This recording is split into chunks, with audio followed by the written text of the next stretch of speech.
Bonjour et bienvenue dans notre programme Glorieuse Destinée. Quelle joie de saisir ces quelques minutes pour nous concentrer sur l'importance de la croissance spirituelle. Dieu veut notre croissance. Je vous invite à prier pour remettre ces moments entre les mains du Seigneur. Seigneur, merci pour ce temps mis à part autour de ta parole.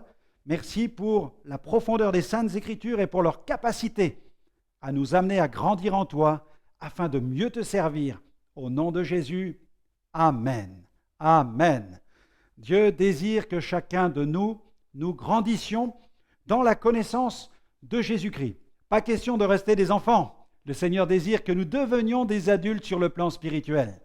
D'ailleurs, aujourd'hui, nous allons parler de la gloire de Dieu, de sa sainteté, mais aussi de notre vie de sainteté. Le sujet du jour est tolérance zéro.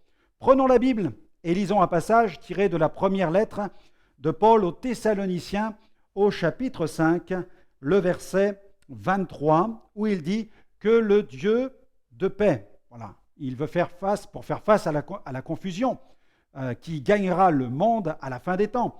Paul exhorte les chrétiens de Thessalonique à vivre une vie de sainteté. Le verset 23, il dit que le Dieu de paix, voilà pourquoi il écrit que le Dieu de paix vous sanctifie lui-même tout entier et que tout votre être, l'esprit, l'âme et le corps soient conservés irréprochables lors de l'avènement de notre Seigneur Jésus-Christ. Le verset 24, « Celui qui vous a appelé est fidèle et c'est lui qui le fera.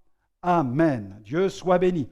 Et un autre passage qui se trouve, celui-ci dans la première épître de Pierre, au chapitre 1er, 1 Pierre, chapitre 1er, verset 13 à 16, « C'est pourquoi saignez les reins. » Il insiste dans ce passage sur l'importance de vivre une vie sainte. Il dit, c'est pourquoi saignez les reins de votre entendement. Affermissez votre pensée. Voilà sa pensée. Soyez sobre, ayez une entière espérance dans la grâce qui vous sera apportée lorsque Jésus-Christ apparaîtra. Comme des enfants obéissants, ne vous conformez pas aux convoitises que vous aviez autrefois quand vous étiez dans l'ignorance. Mais puisque celui qui vous a appelé est saint, vous aussi, soyez saints dans toute votre conduite, selon qu'il est écrit, vous serez saints car je suis saint. Gloire à Dieu. Le passage ci-dessus, traite de la sainteté et de l'importance de tenir notre esprit en éveil. Lorsque nous évoquons le sujet de la sainteté, il nous faut l'évoquer sous 3 angles. La sainteté, c'est tout d'abord un état. En Christ, vous êtes saints. La sainteté doit aussi se traduire dans notre conduite. La Bible dit « Soyez saints dans toute votre conduite ». Et puis, la sainteté, c'est encore un design. En effet, Dieu est magnifique en sainteté. La sainteté est une vraie beauté spirituelle, une beauté intérieure. C'est pourquoi nous devons la poursuivre. Mais allez, avant d'aller plus loin, je vous propose de marquer une pause musicale avec notre ami chanteur gospel Stan Phillips qui nous chante « Il est glorieux ». On l'écoute.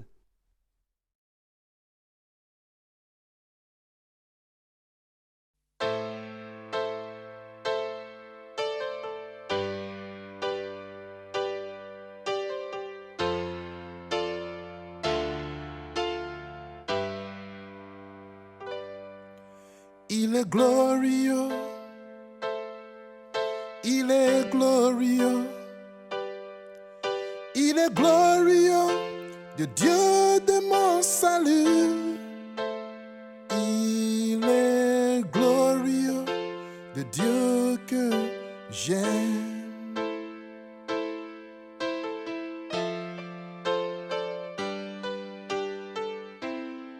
Il est glorieux. Il est glorieux, il est glorieux,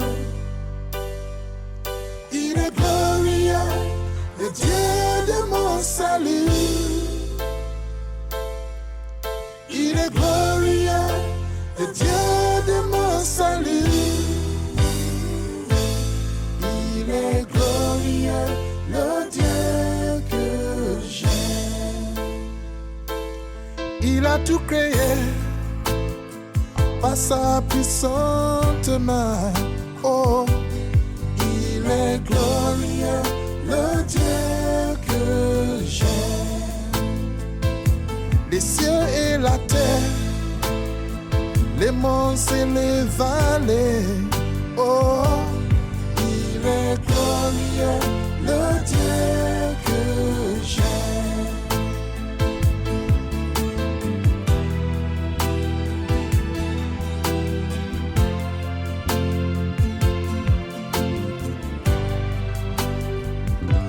De la poussière, il façonne l'homme. Oh, il est glorieux, le Dieu que j'aime.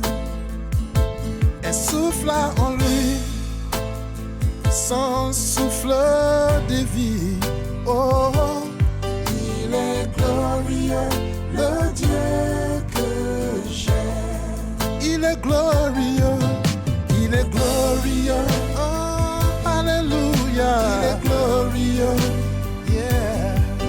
Il est glorieux, le Dieu de mon salut. Il est glorieux, le Dieu de mon salut.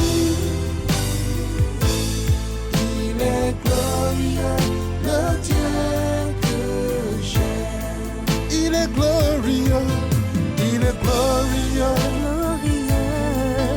il est glorieux, il est glorieux, le Dieu de mon salut. Il est glorieux, le Dieu de mon salut. Il est glorieux, le Dieu que j'aime. Il est glorieux. Le Dieu que nous le chantons, nous le disons, il est le Dieu que j'aime. Il est glorieux, il est glorieux, le Dieu que j'aime.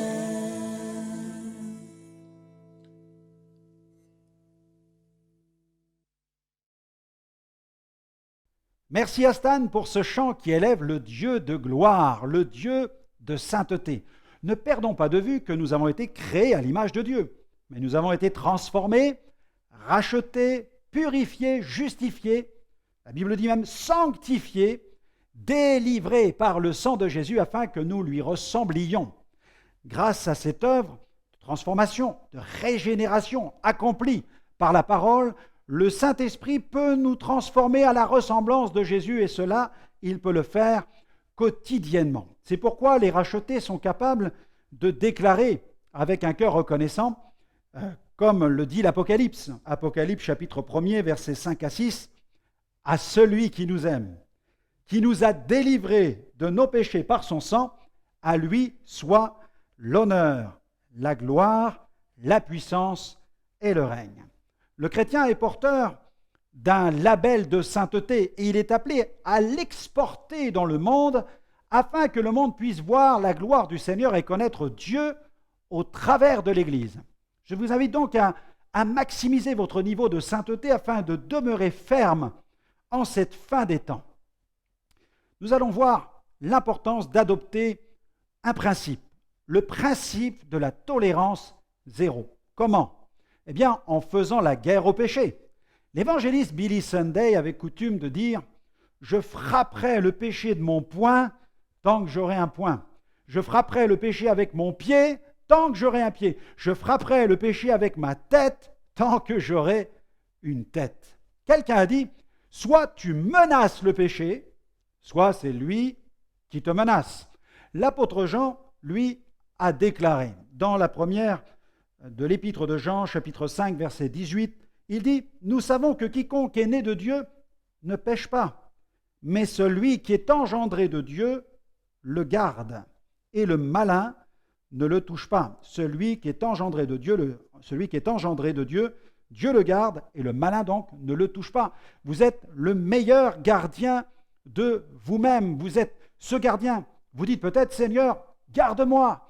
mais le Seigneur nous a créés libres. Et il est aussi de la responsabilité de chaque enfant de Dieu de veiller sur lui-même. Nous devons veiller à conserver notre relation intime avec Dieu afin de ne pas tomber dans le péché. Récemment, un prédicateur de la pensée positive expliquait qu'il ne parle plus du péché comme étant une offense faite à Dieu. Non, à ses yeux, le péché est simplement une offense faite à soi-même. Il dit que le péché est un acte qui nous vole l'estime de soi, qui nous fait perdre notre dignité. Il refuse de confesser que nous sommes pécheurs, et lorsqu'il parle de repentance, il dit « Je prêche la repentance si positivement que les gens ne peuvent la reconnaître. » Quand il parle de l'enfer, il dit « L'enfer, c'est la perte de notre fierté. » Quelle erreur de sa part, car le péché est bel et bien une puissance de mort. C'est une puissance de destruction. Le péché est notre pire ennemi. C'est lui qui nous sépare de Dieu et nous conduit à la ruine, à l'enfer et au châtiment éternel. Or, pour aller au ciel, il n'y a qu'un seul chemin, et ce chemin passe par la croix. Cette croix sur laquelle Jésus a versé son sang pour nos péchés, pour que nous échappions à l'enfer éternel.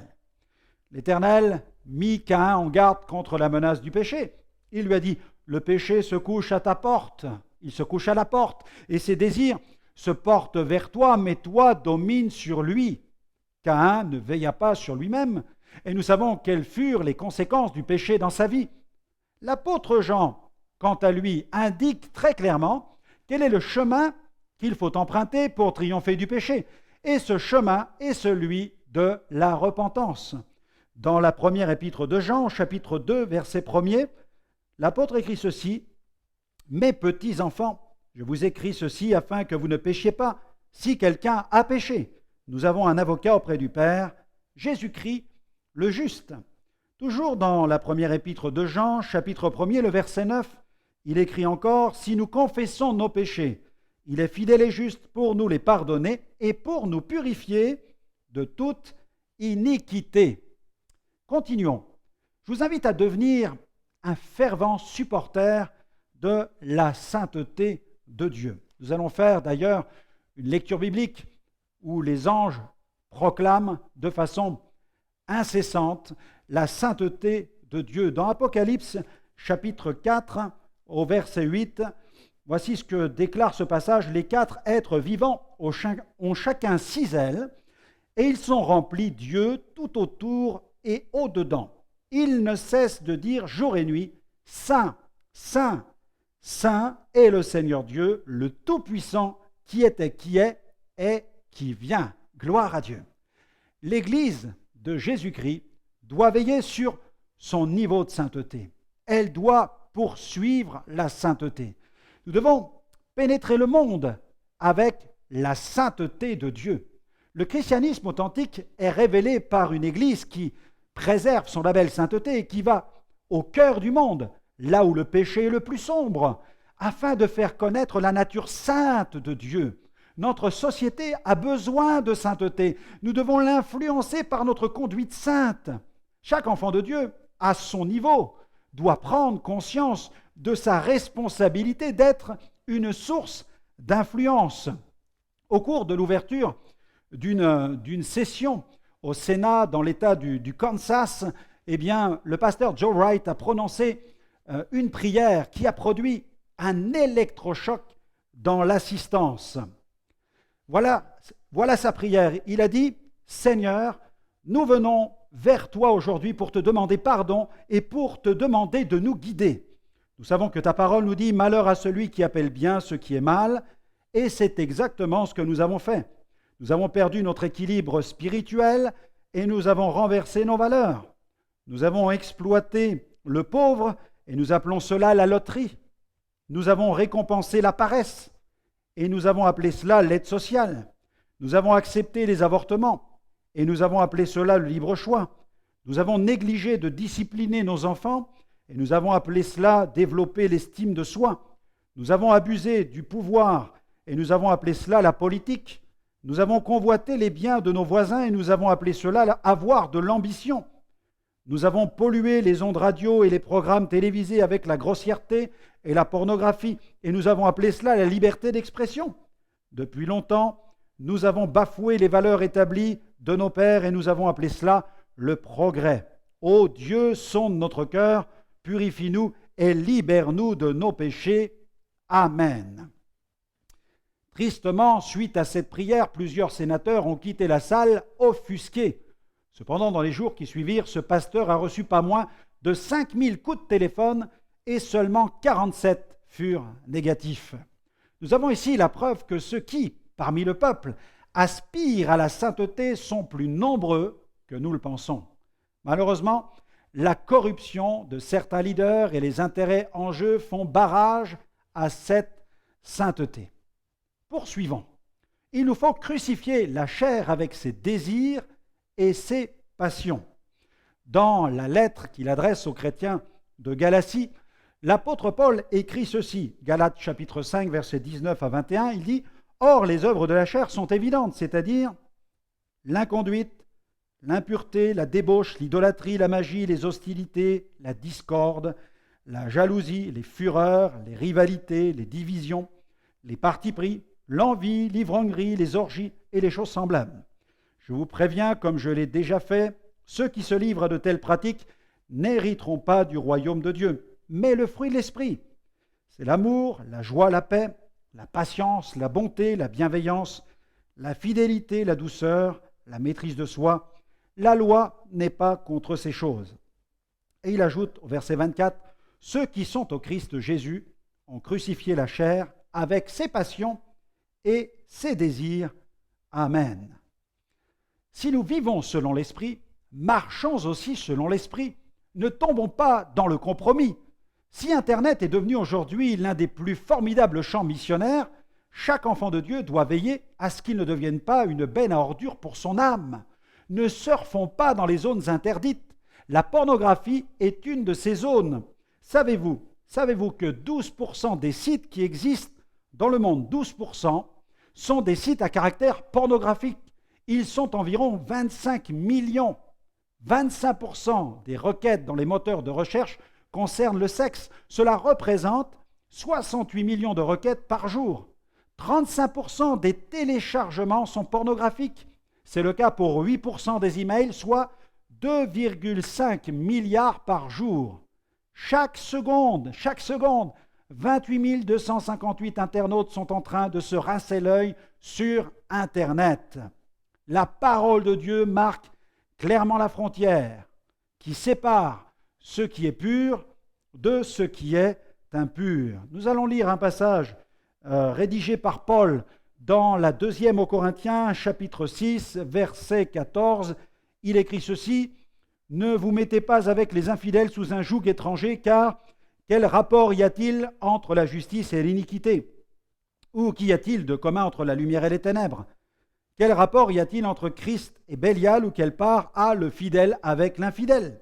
Quel rapport y a-t-il entre le temple de Dieu et les idoles? Car nous sommes le temple du Dieu vivant, comme Dieu l'a dit, j'habiterai, je marcherai au milieu d'eux, je serai leur Dieu, ils seront mon peuple. C'est pourquoi sortez du milieu d'eux et séparez-vous, dit le Seigneur, ne touchez pas à ce qui est impur, et je vous accueillerai. Je serai pour vous un père, vous serez pour moi des fils et des filles, dit le Seigneur Tout-Puissant. Crucifions la chair avec ses désirs et ses passions. Ne donnons aucun accès au diable. Nous allons faire une autre lecture dans la première épître de Pierre, au chapitre 5.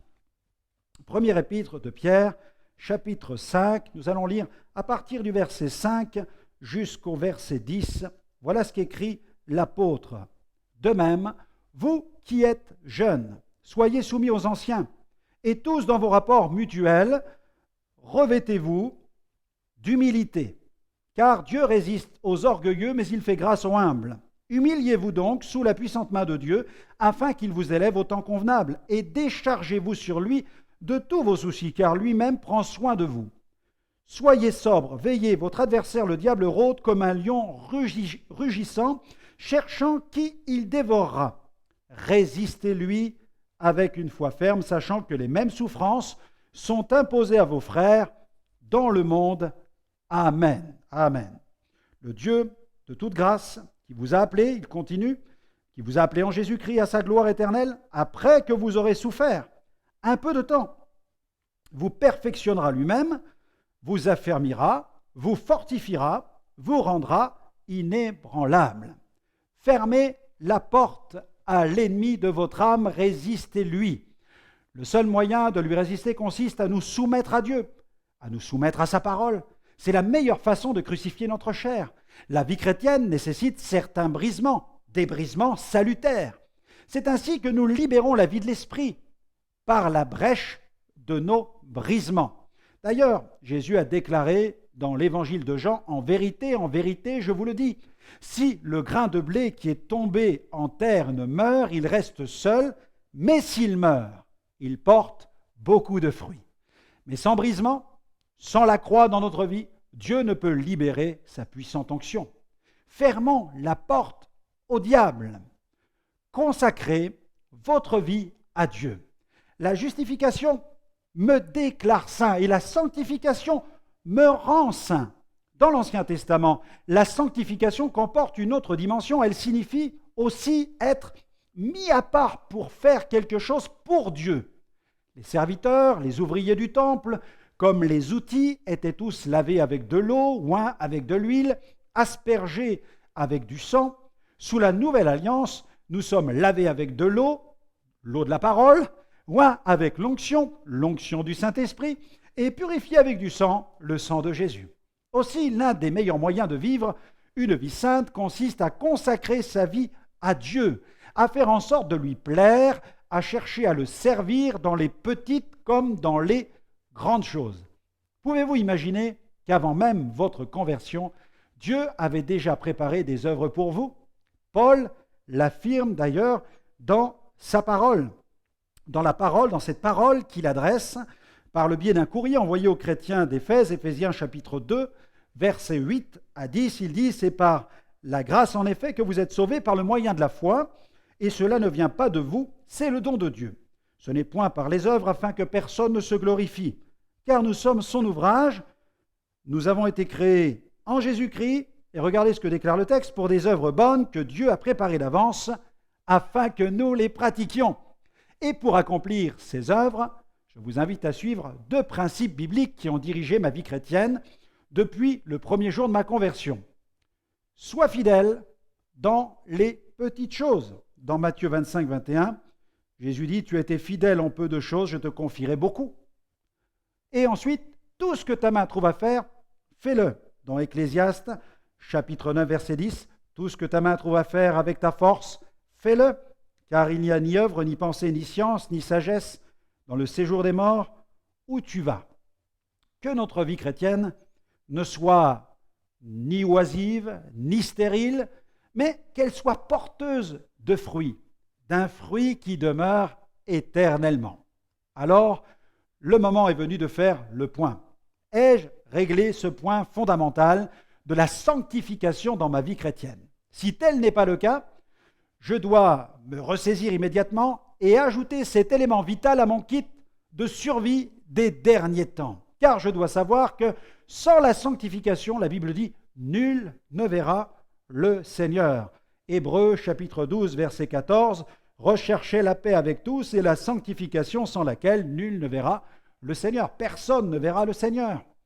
Eh bien voilà, notre émission se termine avec un appel à rechercher la paix et la sainteté.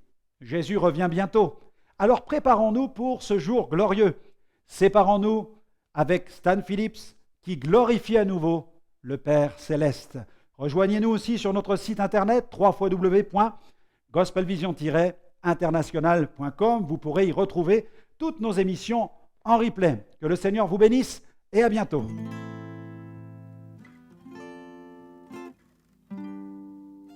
Esawa me.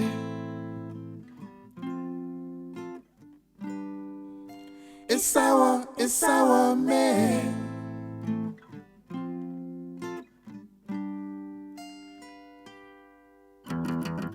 Je disais parler en ton nom, mais j'ai mis un masque dans mon sein.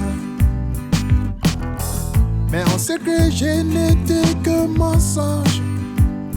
J'étais trop éloigné de ta main, Seigneur. Oh. Je disais parler en ton nom, mais j'ai mis un masque dans ma sein. Mais on sait que je n'étais que mensonge. J'étais trop éloigné de ta main, Seigneur. Oh. Je ne suis pas un homme sage. Le péché m'attire constamment. Je dois compter sur toi davantage et t'écouter de maintenant.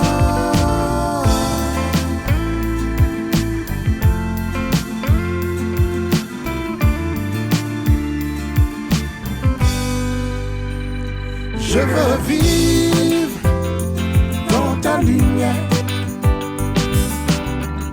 et mener ma vie dans la vérité. Oublier ma condition première et retourner sur tes sentiers.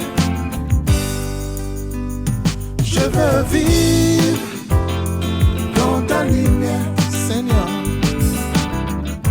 et mener ma vie dans la vérité. Oublier ma condition première et retourner sur tes sentiers. Et ça va, mais et ça va, mais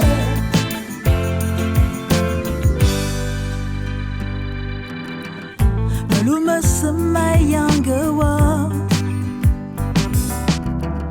maluma semadzangawa, isawa me telir metam,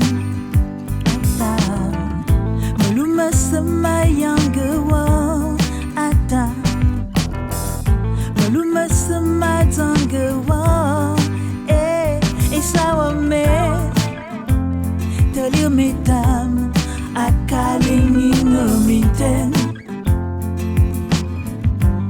akalingi na lut, akalingi no minten, akalingi na lut.